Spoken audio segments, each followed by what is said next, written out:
So I'm with my friend Lorraine, and we watched Die, Die, Die, Old People Die at the Battersea Arts Centre yesterday. Both of us are all, we're past 60 something, and it seems like death is a very pertinent topic of conversation between us. So we're here to talk about death. What did you think, Lorraine?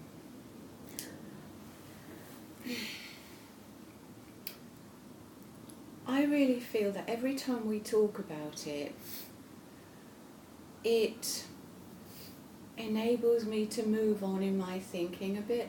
It has been very present for me always in an intellectual way, and I feel it's becoming more and more visceral. And getting ready for this conversation, I've been leaning into what is my terror. What is your terror? It was fairly unexamined before.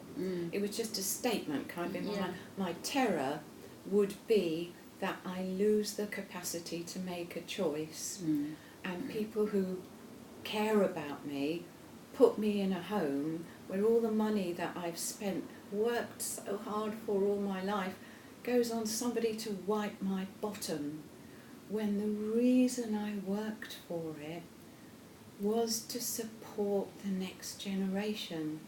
For me, that would be an abomination. It would be a complete betrayal of the meaning and purpose of my life. And I have seen it happen to people who I love, who felt as strongly about it as I do. And something about the structure of the way things are makes it impossible for anything else to happen, that it's a kind of slide towards that.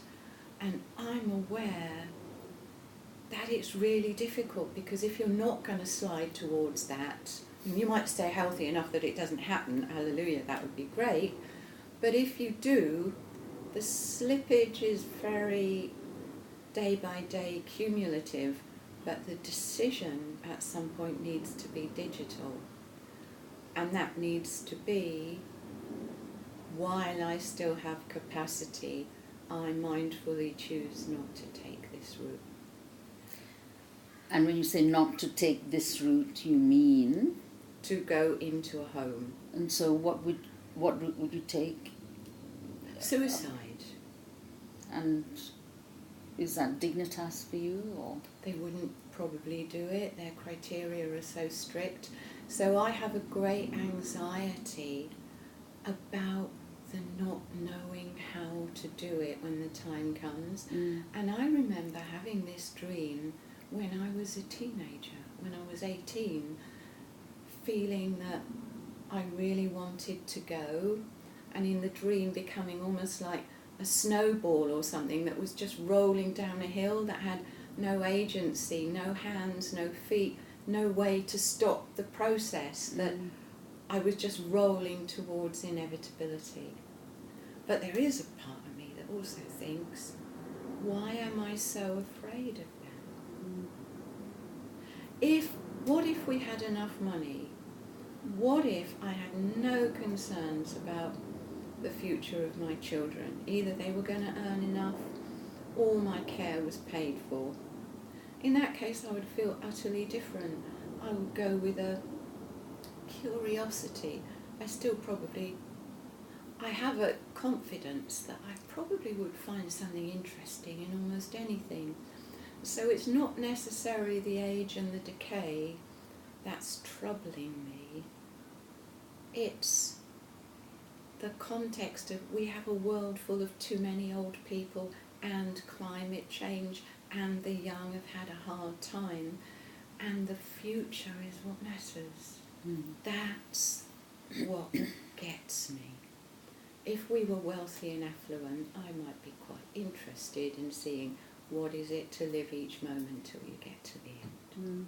I don't know, what's your point of view? Well, for me it's slightly different. I think I am very ambivalent, because on the one hand I think to myself, I don't ever want to be at that place where I'm so old and so frail and such a burden to, my children, that life is not really viable or meaningful anymore.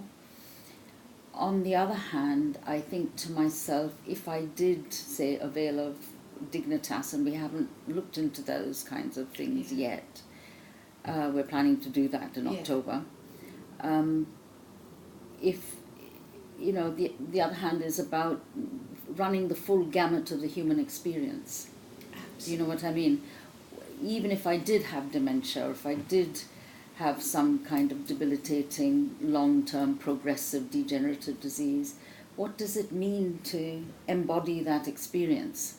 So these two things kind of are a dialectic, and I shift from one pole to the other And I all the time. totally get both of those, and I'm just thinking about my son Josh when I've discussed this with him, and we have a kind of inclination to think about in terms of books or role-playing games or whatever, and Josh thought, what would it be like to visualise a world in which the people like me who care about the future make the choice to die to protect the young?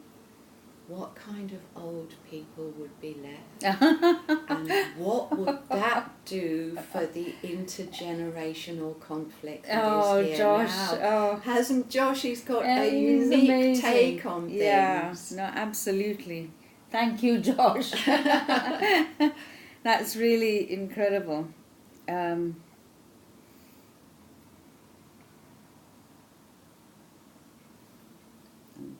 Stopping there.